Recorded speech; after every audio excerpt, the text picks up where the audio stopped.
રિચાર્જના ભાવમાં 239ના 299 થઈ ગયા, એમાં કોઈને વાંધો નથી, કોઈને ન હોવો જોઈએ, આપણને પણ ન હોવો જોઈએ. 60 રૂપિયા જ નહીં 28 દિવસના, 100 રૂપિયા વધવા જોઈએ 28 દિવસના.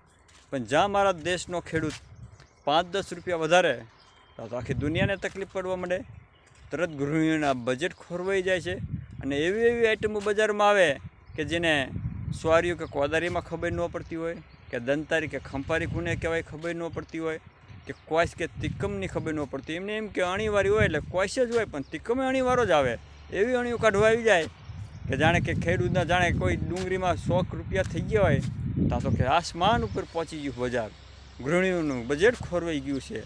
હવે એ જ ગૃહિણી માતાઓ જે શાક બકાલાની લારીએ વસ્તુ લેવા જાય અને 100 રૂપિયાનું શાક લે અને 80, 85, 90 ધૈડ કરીને દે ને 10 રૂપિયા અહીંયા બકાલાવાળાને ઓછા દે, અને એની વ્યક્તિ મોલમાં લેવા જાય 99ની પ્રાઇસ લખીને 100 દઈને આવે ને એમ કહે કે ભાઈ રૂપિયો કેમ પાછો નથી લેવાય, આબરું જાય. રૂપિયો મગાતા છે અહીંયા ભાવતોલ ન થાય, 50ની વસ્તુ ભરી હોય મોલમાં 100 દઈને આવે.